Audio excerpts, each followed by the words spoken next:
Guerra dos Sentidos.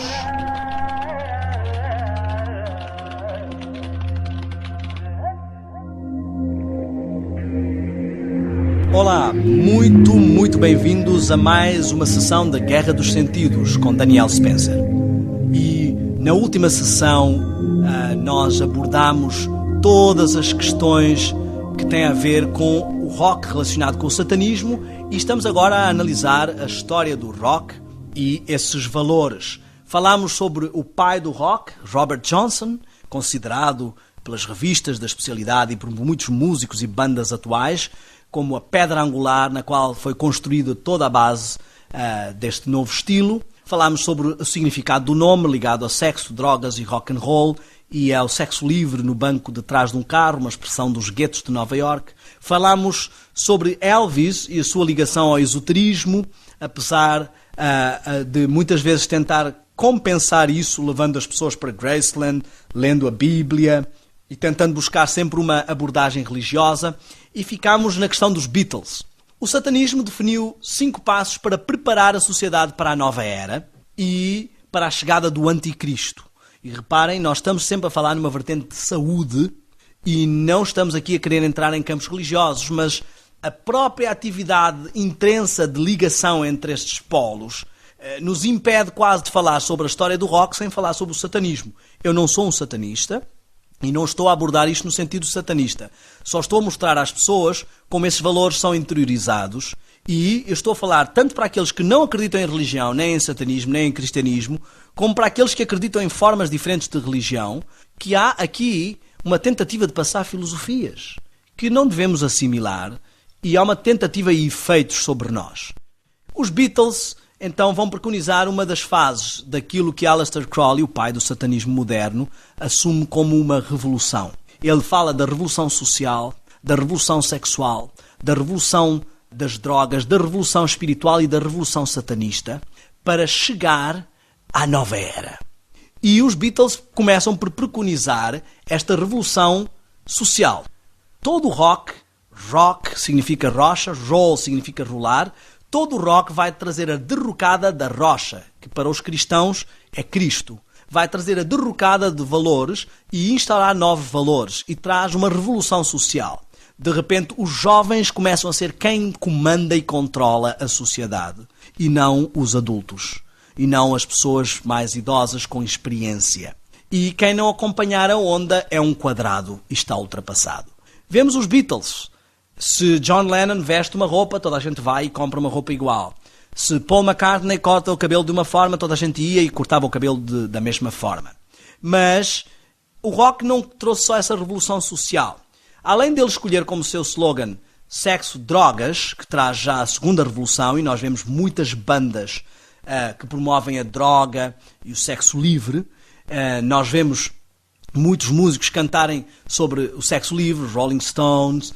Jim Morrison canta muito sobre drogas, aborda muito a questão das drogas e afirmou que os primeiros álbuns foram inspirados pelo espírito da música, que para muitos dos cristãos tem a ver com a vertente satanista, Satanás, Lúcifer, aquele que entendia de música e que estava como líder musical no céu antes de ser expulso.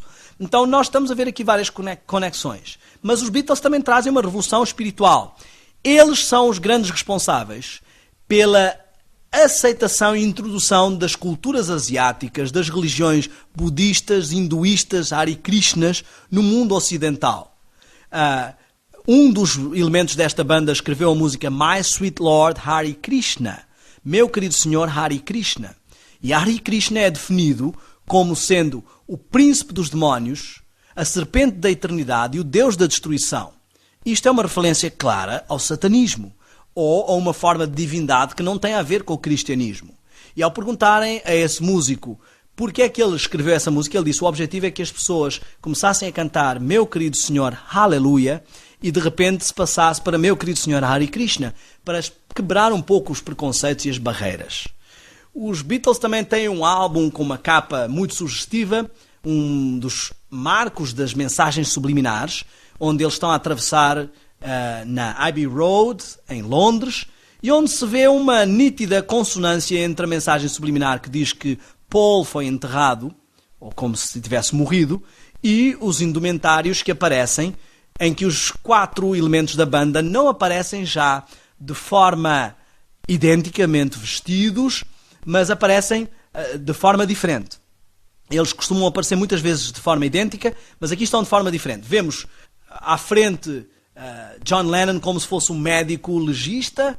Vemos depois alguém que representa ser o pastor da igreja, digamos assim, que vai fazer o funeral. O coveiro é o último elemento, ou o homem da funerária. E entre o coveiro e o homem da funerária temos Paul, que está descalço, e que é uma tradição muito comum da região enterrar os mortos descalços. Vemos um carro em fuga ao fundo, um carro da polícia que fez auto da ocorrência e um Fusca, um Volkswagen, como queiram dizer, um carocha, que tem a placa LMW, Linda McCartney Weeps, ou Linda McCartney Widow. Linda McCartney, a esposa, na altura de Paul, está viúva ou chora. Então, há aqui uma certa conexão. E se alguém tem que agradecer pela chegada do budismo, do hinduísmo, do Hare Krishna, como movimento ao mundo ocidental, se há alguém a quem temos que agradecer, em grande parte, é aos Beatles. Então vemos aqui uma revolução espiritual.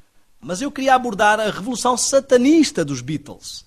Além de frases que são autenticamente opostas ao cristianismo, como ao dizerem qual é o intuito da banda, eles afirmaram: a filosofia dos Beatles se resume com "Do what thou wilt", a frase, o slogan de Aleister Crowley, o pai do satanismo moderno.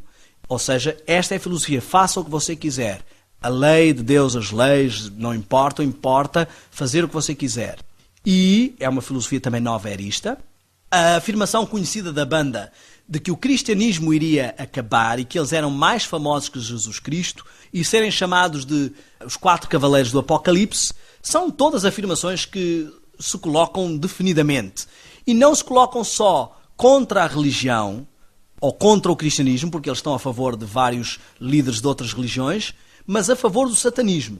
O álbum Sgt. Pepper's Lonely Hearts Club Band, se for conciliado com o álbum dos Rolling Stones, os requisitos de Sua Majestade Satânica, com música principal Simpatia pelo Diabo, vamos ver que são 2 álbuns que se completam. Há fotografias de membros de uma banda na outra capa do álbum, e está escrito num dos bonecos da capa dos Beatles: "Bem-vindos os Rolling Stones", quando toda a gente sabe que estas bandas eram consideradas rivais.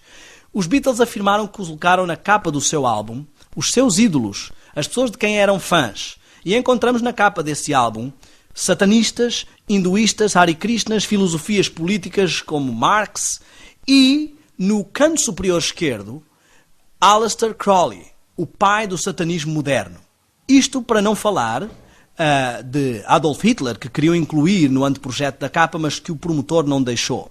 E para não falar do tema central do álbum: "It was 20 years ago today, Sgt. Pepper thought the band to play." Foi há 20 anos atrás que o Sargento Pimenta ensinou a banda a tocar. O álbum sai em 1967, era psicadélica, uma das fases que Aleister Crowley disse que teríamos que passar socialmente para chegar à nova era, e Aleister Crowley morreu em 1947, 20 anos antes. Ou seja, 20 anos antes ele já tinha dito quais as filosofias que a banda iria propagar. E é isso que está nesta capa. Uma prostituta de vermelho, com a taça da Ira das Nações, uma prostituta hindu, e com o pentagrama invertido na outra mão, um símbolo típico do satanismo, e toda uma série de simbologias. Uma banda considerada ingênua, afinal, está cheia de conexões. E vemos que há uma introdução de valores na sociedade, por 2 vertentes. Uma vertente aparentemente light e uma vertente pesada. Os Beatles pareciam uma vertente light, mas não deixam de ter estas filosofias. E agora vamos ver na próxima sessão como estas filosofias afetaram a sociedade e a música atual, e como essas músicas afetam a nossa saúde mental e espiritual, quer sejamos religiosos, quer não. Até ao próximo episódio da Guerra dos Sentidos.